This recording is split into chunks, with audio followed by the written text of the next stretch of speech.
copains, comment ça va trop bien aujourd'hui? Superbe et c'est génial, moi aussi ça va trop bien. Je rentre du festival LOL et la, c'était génial. En plus cette année on avait les copains dans l'Isère, on se serait cru à Saint-Roustan. Et ouais, et vous savez quoi? En plus on m'a demandé de répondre aux questions des festivaliers car Pierre-Emmanuel Barré n'était pas disponible. Ne croyez surtout pas que je me compare à Pierre-Emmanuel, je n'oserais pas. Il a quand même été élu plus grand chroniqueur de France cette année. Bravo Pierre, fini la traversée du désert et enfin ta persévérance a payé. Après, n'oublions pas que ce classement des plus grands chroniqueurs de France ne prenait en compte que la taille des artistes et aucunement leur talent. Donc Pierre-Emmanuel, avant de glousser devant les copains, tu penseras à remercier tes parents pour le patrimoine génétique qu'ils t'ont transmis. Hein? Rien d'étonnant que tu aies écrasé la concurrence avec tes 1m95. Hashtag pauvre Benjamin Tranier. Oh, je sais, pas de blague sur le physique, mais parfois, il faut bien faire des exceptions.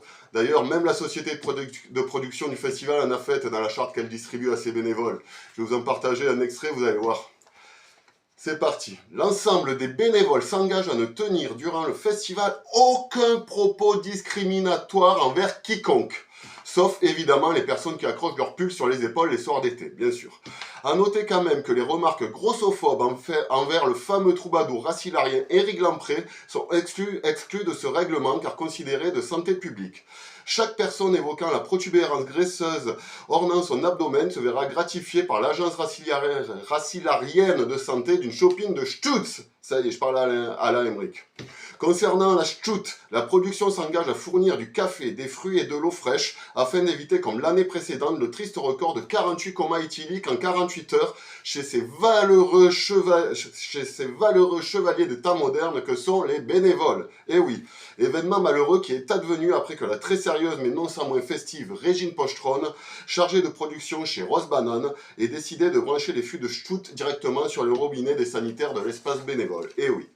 Sinon, revenons à nos moutons, les questions des festivaliers, des festivalières. Donc j'ai reçu une question de Clara. Clara qui nous vient de Saint-Roustan. Non, je déconne. Et oui, Clara, elle nous vient d'Aurillac et Clara, elle existe vraiment. Et oui, car n'ayant pas eu besoin de m'inventer des amis imaginaires dans mon enfance, car ayant eu la chance que mes adorables petits camarades de classe ne me harcèlent pas dans la cour de récréation au son « Et toi, la grande asperge là-bas, Caston veut pas jouer avec toi, dégage !» Ayant eu la chance donc de ne pas développer de névrose psychosociale et finir à habiter dans les Cévennes, j'en profite aujourd'hui pour mettre au profit de tous ma capacité à répondre à des questions de personnes qui existent vraiment. Voilà, une capacité cognitive que j'espère, avec de l'aide, de la rigueur et un peu de Stutz, Pierre-Emmanuel pourra maîtriser un jour. Donc voici la question de Clara.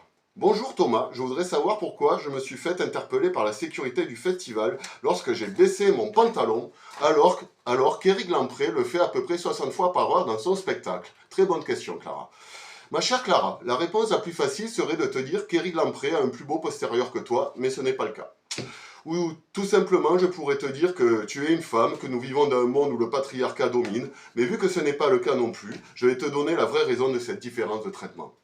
Et oui, Éric Lampré, on le sait tous, qui est rempli de talent, ponctue toujours ses frasques exhibitionnistes par un ressort comique qui rend la scène acceptable aux yeux de tous. C'est rigolo, c'est rigolo, c'est rigolo, oh putain, rigolez bordel! Eh oui Clara, il suffit de faire ça.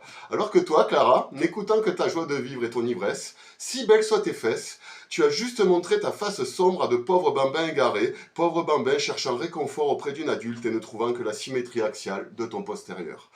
Donc voilà Clara, tu as ta réponse.